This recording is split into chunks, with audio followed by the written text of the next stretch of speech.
পুজো পেরোতেই বানভাসে উত্তর থেকে দক্ষিণ, মেঘ ভাঙা বৃষ্টিতে বিপর্যস্ত উত্তরবঙ্গ।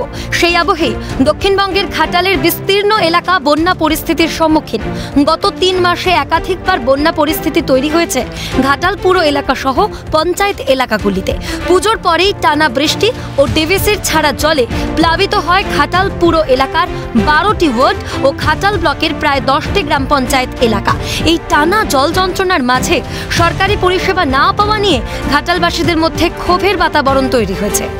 জল যন্ত্রণা থেকে ভগবান জানে, এইসব উপরওয়ালার কাজ। মাস্টার প্ল্যান উপরওয়ালা বলা ভুল, মানে এইসব রাজনীতি খেলাই চলছে, এছাড়া অন্য কিছু নয়। কারণ এই পরিমাণ জলটা ছাড়ার কোনো যুক্তি ছিল না।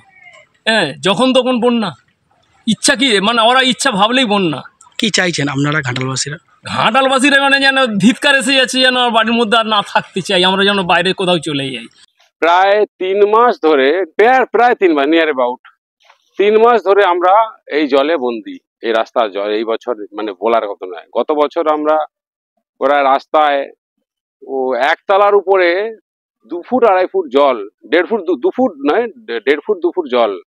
কোনো পরিষেবা পায়নি, সরকারি পরিষেবা পায়নি, তিরপল পায়নি কোনো রকম। অথচ পাশের বাড়িতে দিচ্ছে। যারা নেতা মন্ত্রীরা মনে করছে যে আমাদের কংক্রিট ভোটার, তাদেরকে দিচ্ছে, বাড়ি দিচ্ছে, দোতলা বাড়ি আছে তাও দিচ্ছে।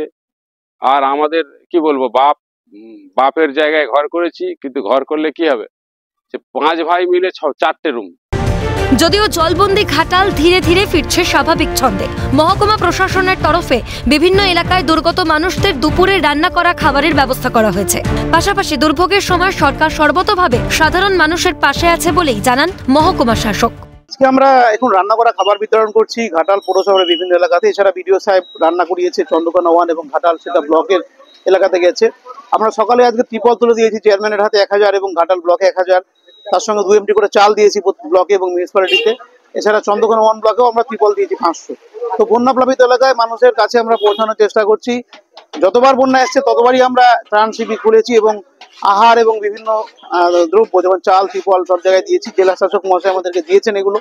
উনি বলেছেন যে প্রত্যেকটা জায়গাতে এভাবে মেডিকেল ক্যাম্প যেটা আমাদের চলছে বিভিন্ন জায়গায়, ত্রাণ শিবির এবং রান্না করা খাবার বিলি, শুকনো খাবার বিলি, চাল, ত্রিপল ইত্যাদি বিলি, এই কাজটা কিন্তু আমরা চালু রেখেছি ব্লক এবং মিউনিসিপ্যালিটির বিভিন্ন জায়গায়। জল কমে গিয়ে পুরোপুরি স্বাভাবিক ছন্দে কবে ফেরে ঘাটাল, এখন সেটাই দেখার। একদিকে বৃষ্টি, অন্যদিকে ডিভিসির অনিয়ন্ত্রিত জল ছাড়াই জল যন্ত্রণার অন্যতম কারণ হয়ে দাঁড়িয়েছে ঘাটালবাসীর জন্য। এই পরিস্থিতিতে ঘাটাল মাস্টার প্ল্যান কবে বাস্তবায়ন হয়, এখন সেটাই দেখার। ঘাটাল থেকে অভিষেক চক্রবর্তীর রিপোর্ট, ক্যালকাটা নিউজ।